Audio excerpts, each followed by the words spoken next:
All right, welcome back to Blue by 90, presented by Feldman Chevrolet of Highland. I'm Justin, joined by Tanner today.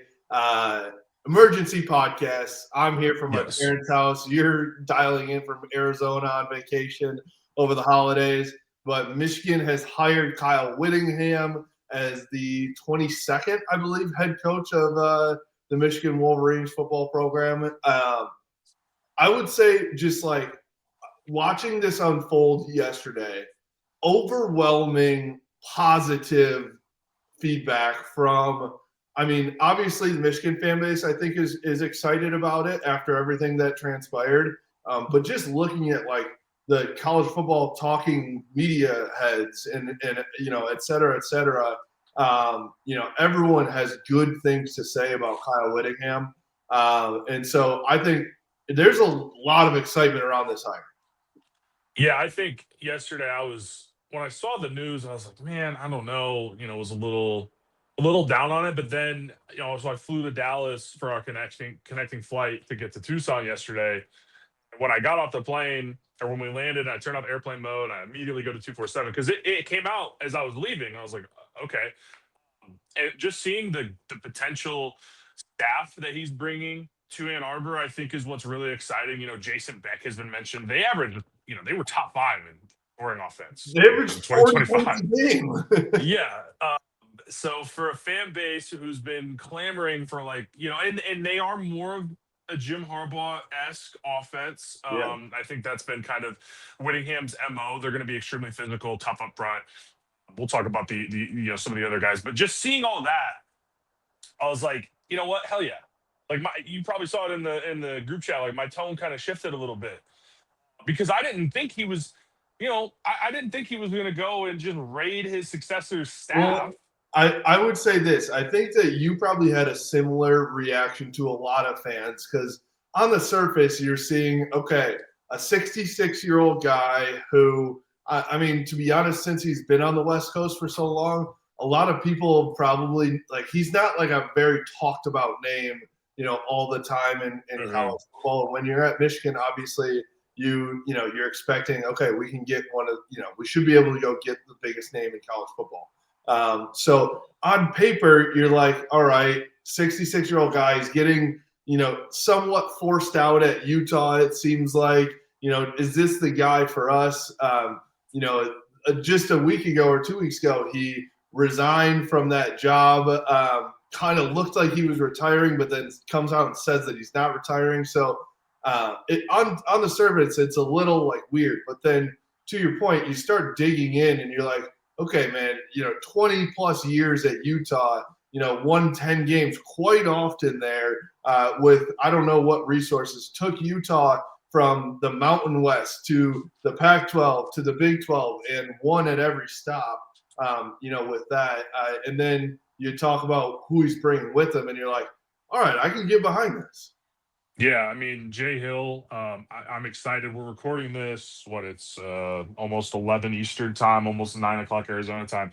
So the BYU Georgia Tech Pop-Tarts Bowl is in a few hours. Certainly going to be watching that. A lot of things are indicating that Jay Hill, as the defensive coordinator at BYU, is going to be coming over to Ann Arbor. So yeah, and there's talking about Jim Harding, who's the Toledo guy from Maumee, played at Toledo, coached at Troy High School before going out to, I believe, Wyoming, and then has been with Whittingham since 2014. You go look at this year's offensive line. There's some names, Spencer and Logan Fano, who are both going to be high draft picks in a few months.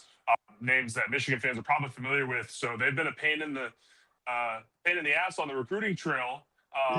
They've also got one of the best offensive tackles in 2026 committed and signed.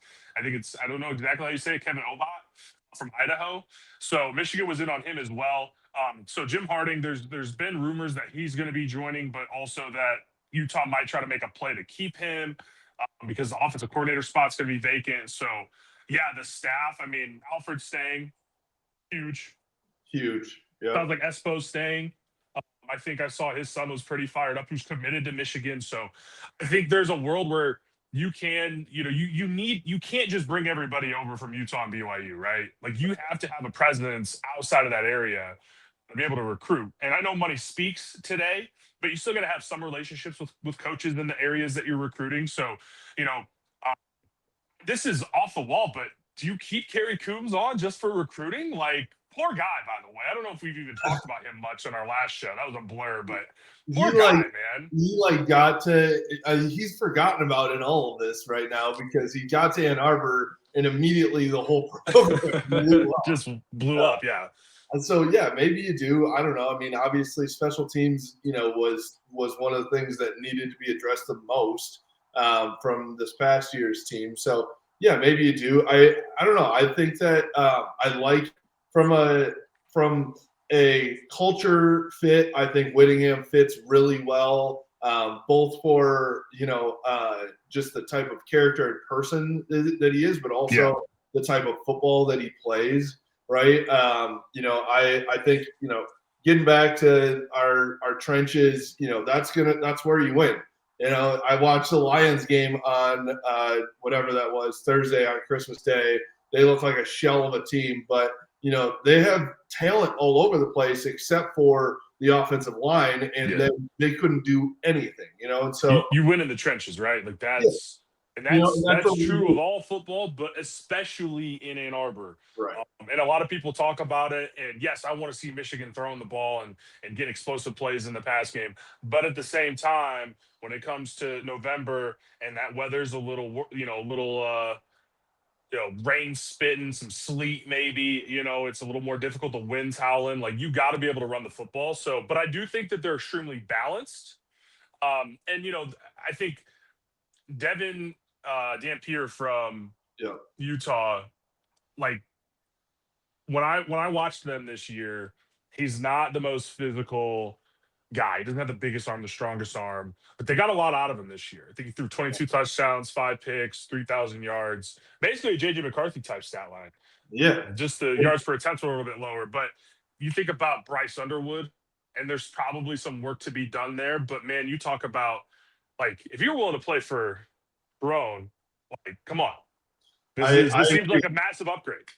I agree with that, and I think that the thing to add on Dampier that I loved is he had 7 rushing touchdowns and almost 700 rushing yards, right? So Whittingham's going to run the ball. I mean, he comes from the Urban Meyer tree, right? And they had Alex Smith when he was the defensive coordinator before Urban went to Florida.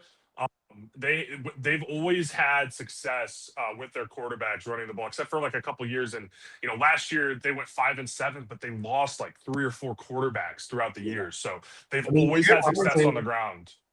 People forget Cam Rising was like a Heisman contender before all his injuries, and the way that they used him was awesome. And in the balanced attack of throwing the ball, getting him on the move, running the RPO, all that stuff. So I think that's where I obviously love that he's in the trenches. I love that that's a focus is going to be running the ball, but it doesn't seem like it's going to be Sharon Moore's offense where it's like, oh, we literally don't throw the ball. I think they're going to use the quarterback very effectively in the run game.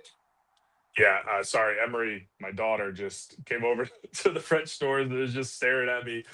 She's very excited. And there's a light up bluey on the patio table out here that Grandma and Grandpa put in place. So that's big. She's got some sunglasses on now, although it's cloudy here in Tucson. It rained last night. Wow. And, it's about 55. So I'm really excited though, just to have an adult in the room. I mean, man, we're probably not going to get into it. We don't need to rehash it because it's been talked about by everybody else. I mean, I don't think anybody comes to us for our thoughts or opinions on very serious matters like that. But I will say I saw a tweet from somebody that made me laugh. And basically it said, I checked his Instagram. He only follows his wife and daughters. And I'm like, that's a win. That's a big improvement for us. I saw something too where it's like going from head coach who's DMing Instagram models to a Mormon is about as big of a whiplash as you can get. So, but in all seriousness, I think legit, like that was probably something that whether it was Warren Manuel, the Regents, the search firm, they're definitely taking that all into consideration. And I think that was probably the first check boxes here is like, all right, 20 years plus coaching, no issues really, with that. the high character, and then most importantly, it's like bringing stability. I think, like you said, you have an adult in the room that's super necessary. A guy like, I have to imagine we're not going to have struggles of, game management of when to call a timeout at the end of a half now, and just like building a program and the way that you go about your day. That was super necessary, because I think it became more and more apparent with more stuff that came out about this last regime that those little things in that type of structure was not going well. Yeah. And I think, to your point about that, we had heard, I think you maybe told me, but there was rumors of like issues in the locker room like this season, like in September. And I was like, why? Yeah. But it all makes sense. And then the story comes out where, Sharon is like, Sharon must have been at the very end, must have been just so paranoid about everything. Because like that story about him and Wink going at it, and Wink's like, we're just trying to help you get the best players, basically. And Sharon freaked out and like teary-eyed or whatever. Yeah. So I'd like to retract any negative things I've said about Wink Martindale, because I don't know how much is on him at this point. I'm excited for a fresh start, man. The Jim Harbaugh era was a lot of fun, and 21 to 23. Even 15, 16, 2018, take out the Ohio State losses. Like, those were fun years, man. And I really enjoyed watching those teams. I really enjoyed Jim Harbaugh leading the program. And I think at the end, I don't know if, again, people talk about Jim just like having blinders on and not caring about anything but football, but it just feels like things were sloppy at the end outside of the actual product on the field, which was elite. So I'm excited for a fresh start. Definitely hope. I actually think too. I saw Clayton, our friend Clayton Safey. I love Clayton. This one, Clayton Anderson. I didn't know what Clayton. I love Clayton Anderson as well. Which, speaking of it, we'll talk about the basketball team at some point here. Probably not on this podcast, but Final Four is in Indianapolis. Clayton's new bar is in Indianapolis. Maybe there's a party there. I don't know. No, Clayton put out like, somebody get Coach Whittingham the skinny M hat ASAP. And I was like, you know what? Maybe it's time to put that one up on the shelf. Yeah. Bring the thick block out. Yeah. That's a good logo. Not everything, this is where not everything needs to be Bo Schembechler. Not everything needs to be those guys. And obviously it was for Harbaugh because of he played for him. His identity was his football identity was shaped by Bo Schembechler, right? Mm-hmm. Now, where Sharon was doing it, it was like, okay, you're just kind of trying to keep this going when it's really not that.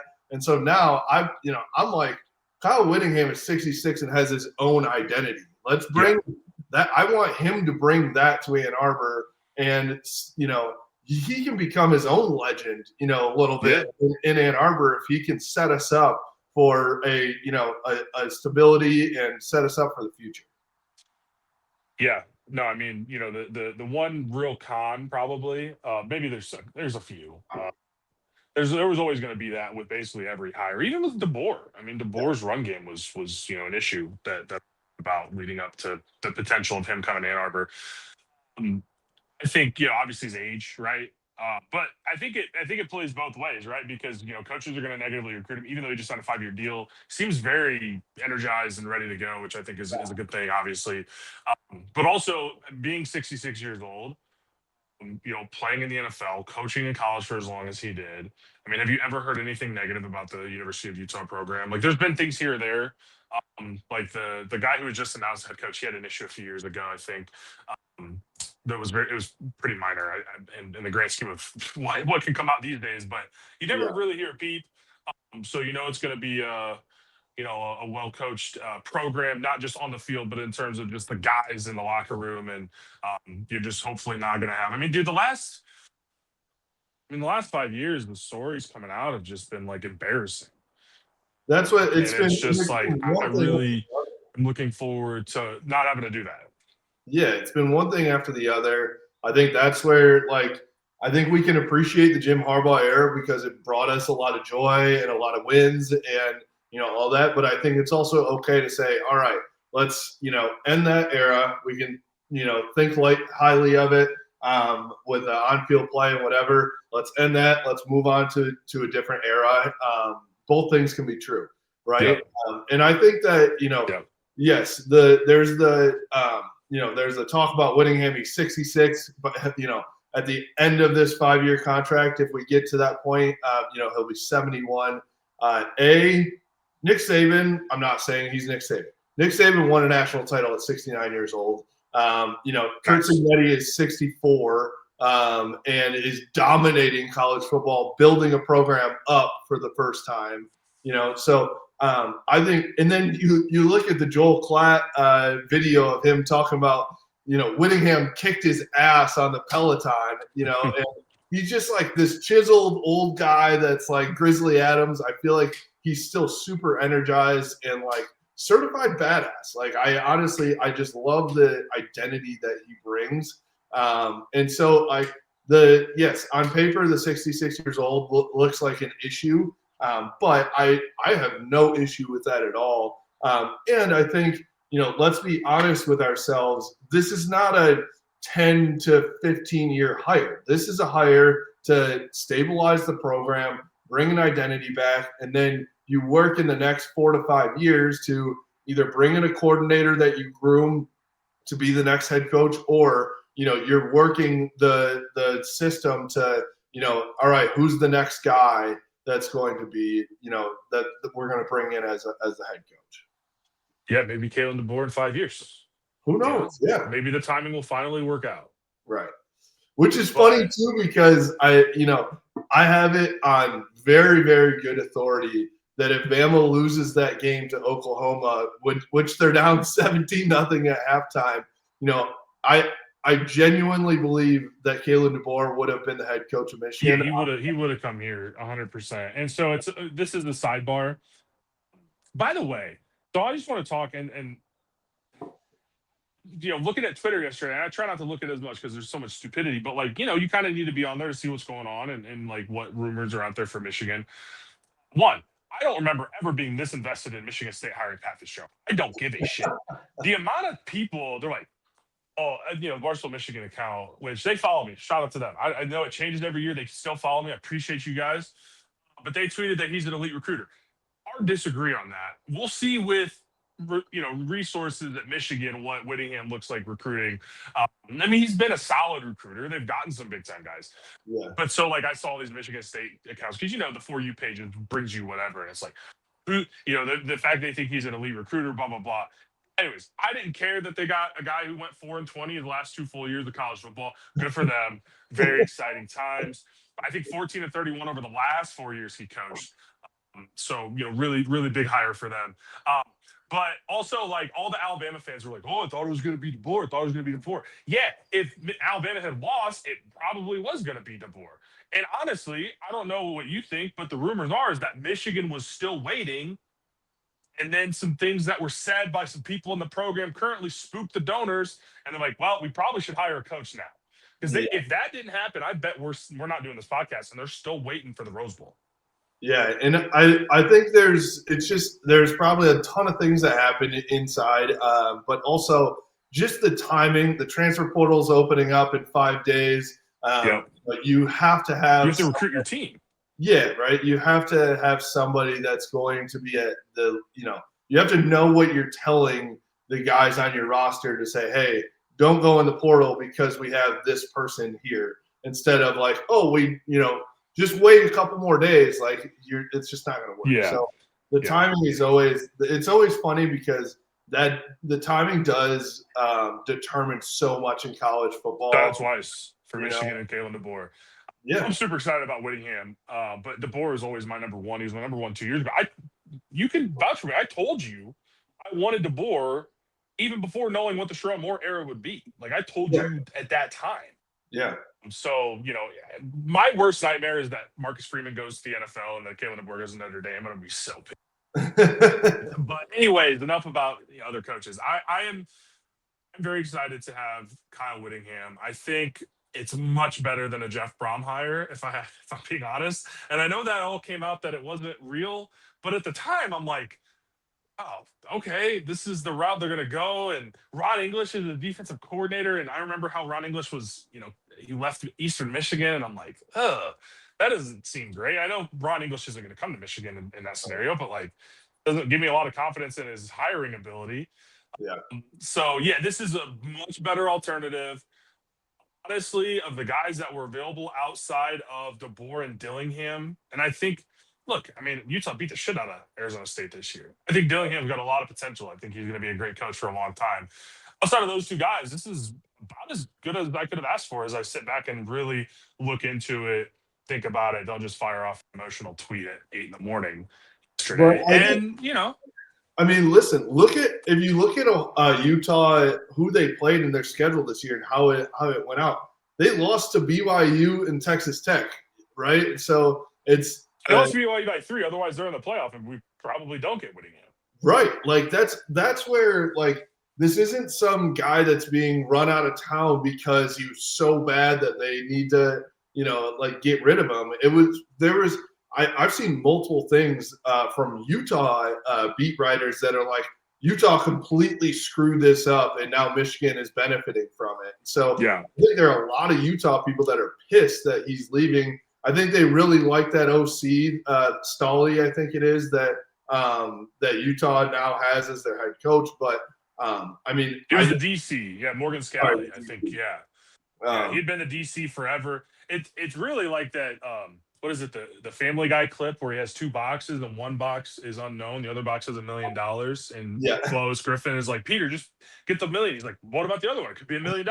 That kind of seems like what they went with. Like, we don't know what's behind this door, but it could be Kyle Whittingham. Right. He's this guy's 46, so he's 20 years younger. So I get it. You want to kind of take the next chapter of Utah football. But it's always the grass is always greener, right? Like that's college fans, that's sports fans in general. Is like me every time, bro. And that's what that's what I think was so enticing about Kenny Dillingham, because it was like, he's only been there 3 years, but like, what could he be? Right. Because there were people that preferred Dillingham over DeBoer if you had the option of both.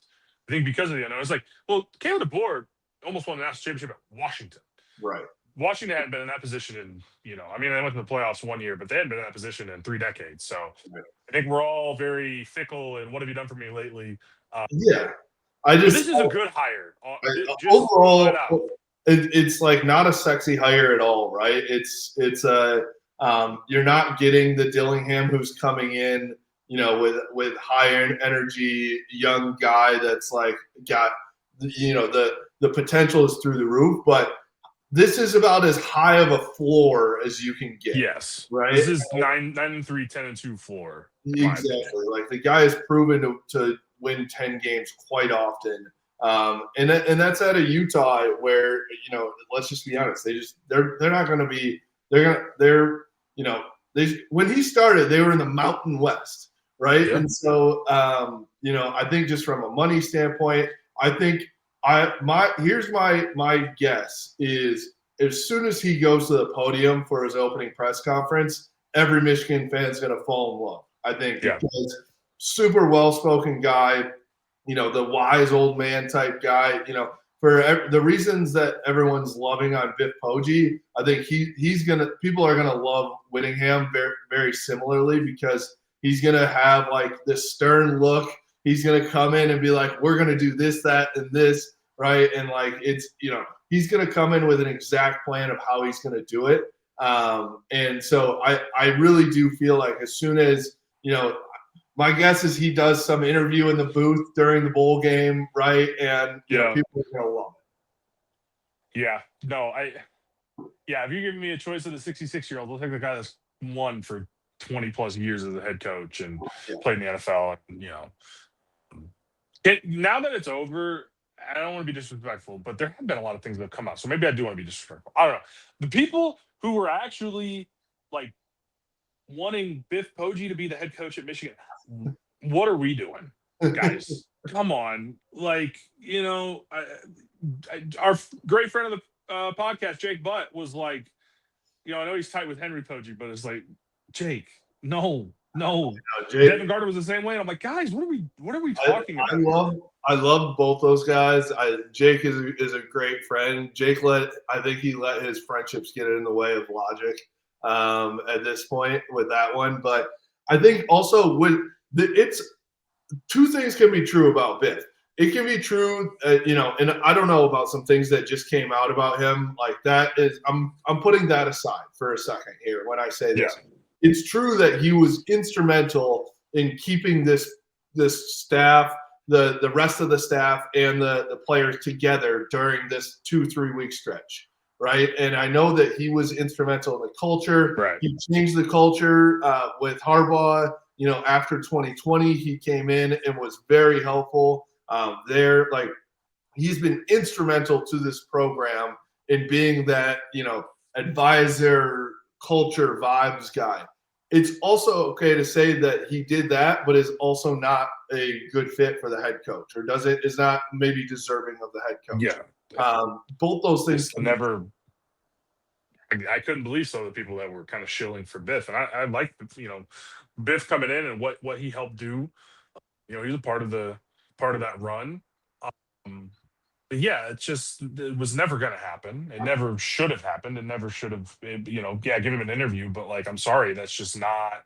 A guy who was fired at Charlotte 2 years ago is not fit to be the head football coach at the University of Michigan. I mean, also just knowing the circumstances of what just happened, they just took an unproven guy, right? Yeah. Obviously, there was off-field issues that was the eyes of it, but also, I mean, the on-field issues were major issues too. Yes. So the Regents and Ward Manuel were not going to go get an unproven guy again. Right. Is my guess on why the Dillingham thing didn't happen too. Is like they're looking for this is what Michigan needed at this time. Is it's good, what you're gonna get. Like I said, it's not a high ceiling, it's a high floor. You know what you're gonna get. You're not gonna have off-field issues. Guys are gonna be disciplined. You have a plan. All this stuff. So the thing that I kept seeing a lot of people say is like, yes, there's going to be stability, but you also have a chance. Like he's going to win a lot of football games too. Well, this team, if you keep them together, is built to win in 2026 and 2027. Exactly. Right? Like that's the window. And the age thing at the same, obviously it's a concern, right? Because I wish this guy was 10 years younger, man, because his resume is obviously phenomenal. Yeah. And I thought he's a guy that's, I think, maybe come up a couple times in previous searches, and I don't think he was ever ready to leave Utah at that point. And kudos to him for building that program. But I think I'm really excited about him because you don't have to build. Remember when Rich Rod or Brady Hoke came and said, "Oh, wait till they get their guys." You don't have to wait. Right. You can go get a third-year guy to come in and plug and play. Yeah. So I think, and there's been some exciting, rumors about maybe players from Utah and BYU coming over. I didn't realize this Utah and BYU are basically the same program. Like they just have all the same people going back and forth. It's a weird rivalry. It's really strange. I agree with that. I just always assume that that's like the in-state rivalry type of thing. But it feels like it's like, oh, we're just gonna get guys from Utah and BYU. They're all best friends, Yeah. So I think there's rumors about their safety who I'm gonna have to work on my pronunciation of some names of some Polynesian names, Justin, because some of the guys that have the Samoan Polynesian pipeline now. Absolutely. I mean, got the one offensive tackle coming in, right? Yeah. I know I think he said something so the reception from the recruits I think has been extremely positive. Carter Meadows I think came out and said, "I can't wait to play for Coach Whittingham." That's huge. Hyder, I'm assuming, is staying because Alfred's staying, right? You have to your point, Malachi Lee, who was like, "I'm super excited to play. I can't wait to be a part of the culture." And we have a great head coach, and because I know Texas has been snooping around there, and so. Yeah, I think from that standpoint of the Polynesian pipeline, that Utah and BYU have always done a great job of that. And I think it's a lot to do. And if anybody wants to correct me if I'm wrong, I don't know the workings of this, but the kind of the Mormon connection and that sort of thing. So I think it's what about Gatlin Bear? He went on his mission. I mean, I don't know. I think here's a couple things that I want to say. There's still probably going to be a decent amount of guys that enter the portal from Of course, there was going to be no matter what. Exactly. So I just want to say that because I want to make we shouldn't, fans out there shouldn't just totally panic if 20 plus guys still enter the portal. It happens in any coaching change. 30 guys left last year. Right? And also every program has that now because the portal is so crazy. So yeah. I just don't want people to panic because of that, because that was going to happen no matter what. But I still think, you look at Bryce posted the Whittingham hire on his Instagram story. I'm not saying that means 100% he's staying or, that he loves the hire. But I'll tell you what, him posting that is better than him, not posting that. Or, I'd rather have him post it. And so Champion Circle graphic with him and Kyle Whittingham on it. I mean, come on. Shout out Jared. Jared was the Big South Car group chat yesterday. Jared's the man. Done on these, what's.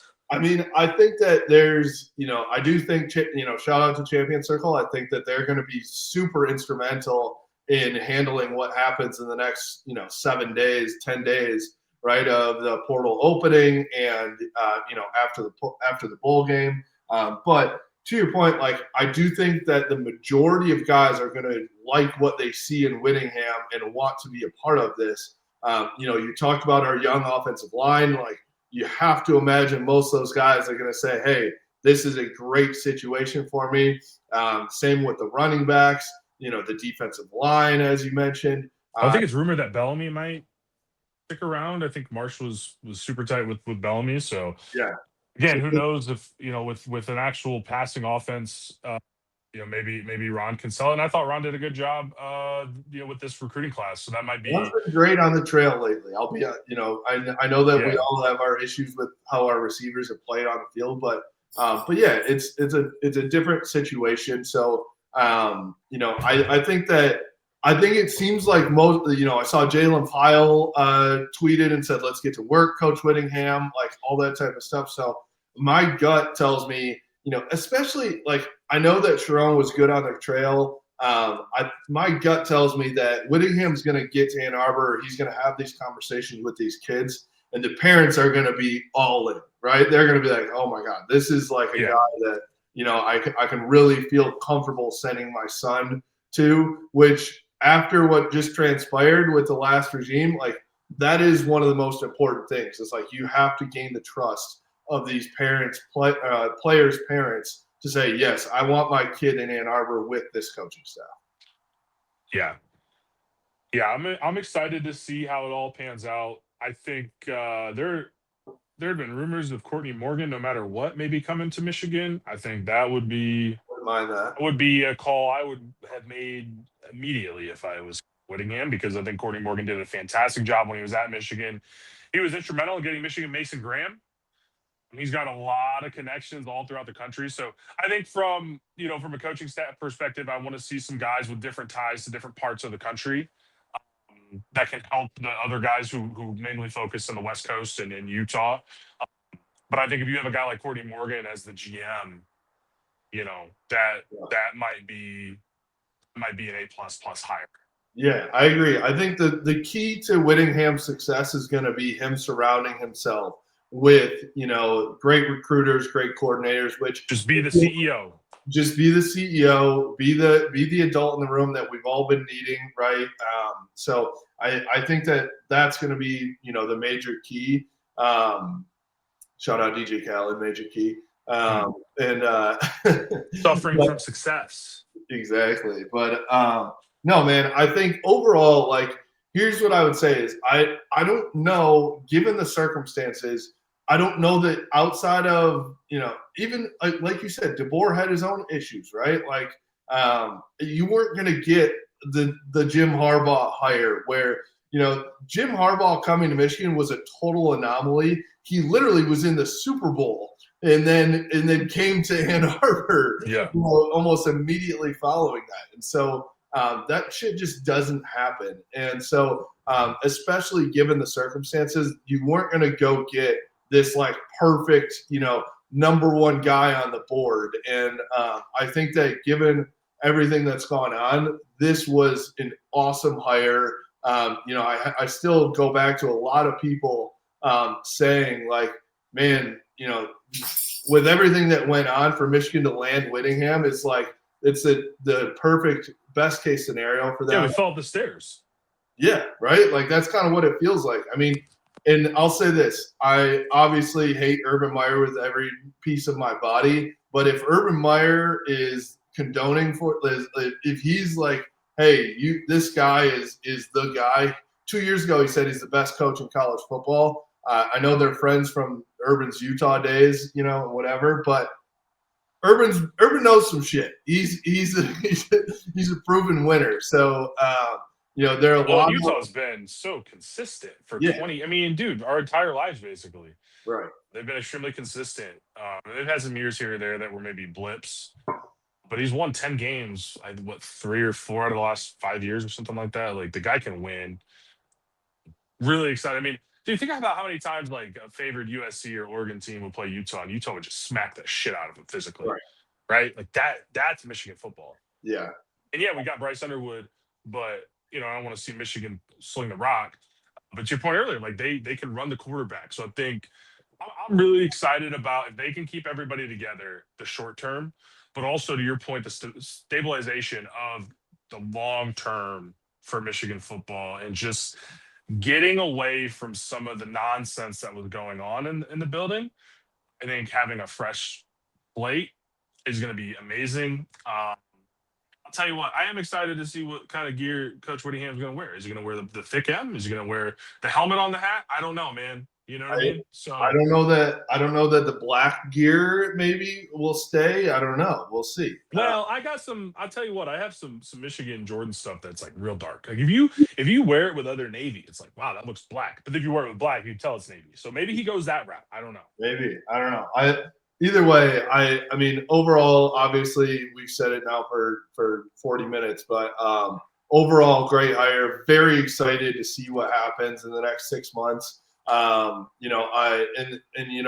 Come August, September, like I feel like there now, is going to be a pretty damn big excitement from the Michigan fan base to see what this squad looks like. And so, there's a ton of variables that are going to happen between now and then of guys leaving, guys coming, all this stuff. But overall, it just feels like this is a major step in the right direction for Michigan, especially considering what just happened in the last 3 weeks. Yep. I was just thinking about it. I mean, is this the first hire Michigan's made other than Rich Rodriguez that came from outside the Michigan football family since Bo Schembechler?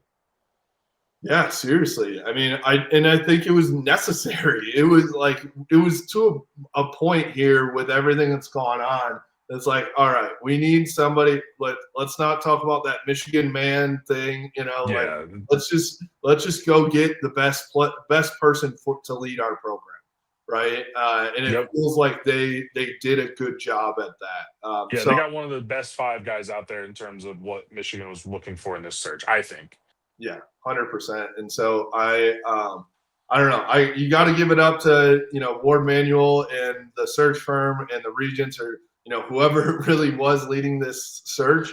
I don't know that we'll ever know who was leading this search, but got to give it up to him. So super excited. Hopefully we get to meet Coach Whitt here soon, and maybe we'll have some players on to talk about it. But yeah, I'm pretty pumped. So go ahead. No, man, I was just trying to see if there's anything that we'd missed because like news has been popping off the last couple of weeks. So like I was just checking to see if there's anything that we missed. No, man, I'm really excited. And I don't know, this has nothing to do with Michigan or us or kind of. We were just kind of talking about like the block M, skinny block M, whatever.